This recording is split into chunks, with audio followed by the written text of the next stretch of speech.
Nós prevíamos, nós postulávamos que a jornada de trabalho fosse reduzida para 40 horas semanais. 8 horas por dia, 5 dias por semana. Não conseguimos, era 48. Ela foi reduzida para 44. Mas já foi uma vitória. Aliás, até o pessoal que preparou o texto costumava dizer, em tom de brincadeira, nós temos que carregar muito as nossas reivindicações, porque eles vão tirar. E por mais que eles tirem, tem que ficar alguma coisa. E ficou. As férias nós queríamos, está aqui escrito, queríamos que fosse em dobro. Por quê? Porque o operário o trabalhador em geral, se desgasta trabalhando, encurtando a sua vida, adoecendo, e se ele não pudesse recuperar, a recuperação seria seguramente esta das férias. Nós não conseguimos o dobro, mas conseguimos 1/3 mais. Foi aí que surgiu esse 1/3. A hora extra, que é outra coisa que nós falávamos, procurando não estimular a hora extra, que é outro desgaste que o trabalhador sofre. E quantos que ficam 4 horas por dia a mais, além da jornada obrigatória, e pensando em enriquecer ou ganhar, nós conseguimos que pelo menos, não era o dobro, mas que ficasse em 50%, que está valendo até hoje. Então, essa ideia que se fez no começo na comissão, na nossa comissão, do direito dos servidores públicos, dos trabalhadores dos servidores públicos, é claro que na composição dela também tinha elementos de direita, ou conservadores, ou reacionários, que não se queira usar. Havia lá presente empresário, inclusive. E eles apresentaram suas sugestões, uma réplica a isso. E levaram bem redigido, preparado, com um grupo bem treinado para isso, de advogados, de especialistas. E levaram as propostas para lá. E, sistematicamente, as propostas deles foram sendo derrotadas. E chegou um ponto em que eles, não vendo viabilidade em mudar o curso do processo, pediram para retirar de volta. Tá? E não foram apresentados. Aliás, o parlamentar que representava essa direita, um deputado, que não interessa falar nome aqui, ele está até hoje no Congresso, representa os interesses daquela corrente. Mas não conseguiu influir aqui no texto da Constituinte, que nós consideramos importante para nós.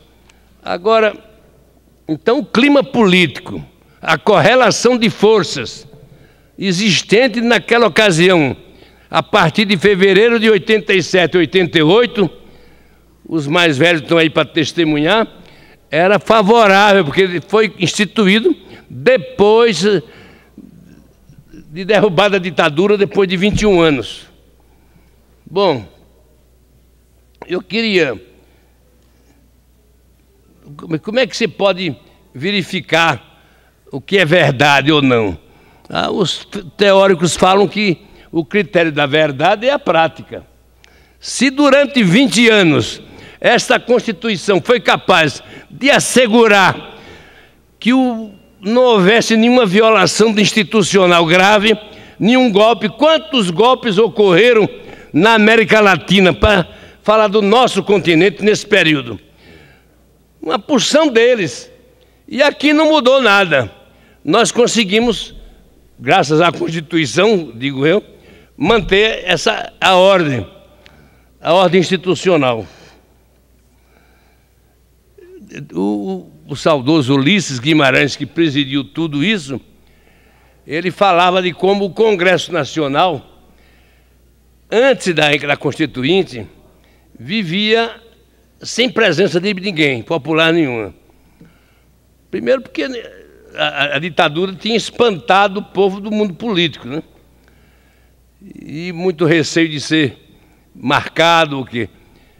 E Ulisses diz, criou vida o Congresso Nacional. Se via pelos corredores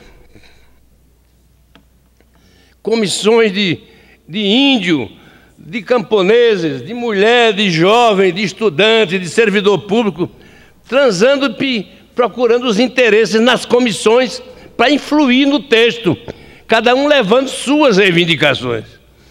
Quer dizer, o Congresso criou vida, então, com a criação desse processo constitucional. Bom, eu acho que o Ulisses tinha toda a razão quando chamou de cidadã.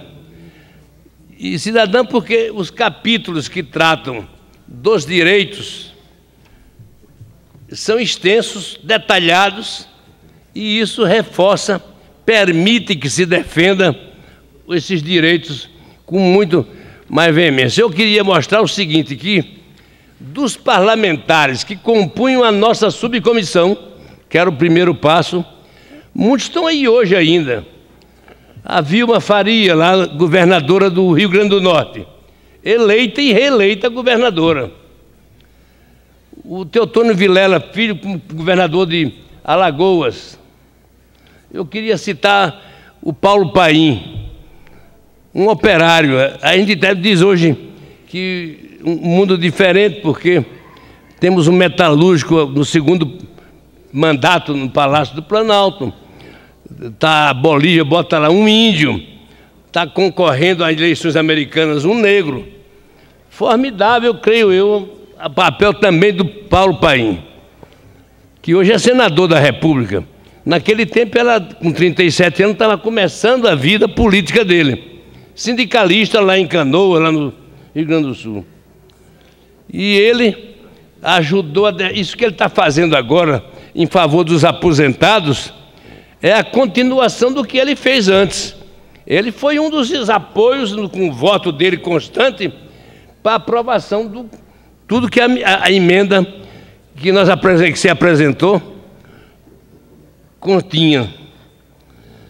Agora, é importante saber que as garantias que todos desfrutam, os mais antigos, desfrutamos hoje, têm muito do conteúdo dessa Constituição. E que não pensem que não há propósito de mudar ou de modificar. Porque quando a Constituição foi aprovada, no 5 de outubro de 88, a correlação no mundo era uma. Um ano depois, em 6 de novembro de 89, caiu o Muro de Berlim. Em seguida, caíram as repúblicas lá do leste europeu. E, em seguida, a União Soviética se transformou em outro país, né? Aí deixou de existir qualquer escora da esquerda no mundo oficial. Continuou, ninguém morreu por causa disso, o povo está todo aí. Mas o fato é que nós não tínhamos mais o elemento de apoio. Passou a existir somente um polo. Se havia dois polos no mundo, o capitalista e o socialismo real da União Soviética caiu. Aí ficou só um polo. E isso, naturalmente, que muda a correlação de força, o choque de interesses na sociedade.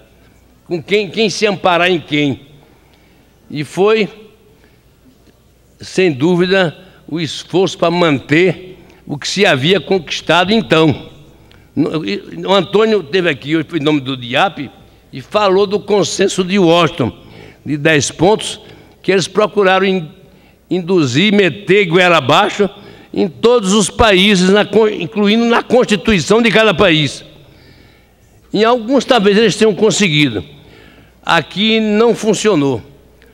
O pessoal foi firme na segurança, na defesa dessa instituição.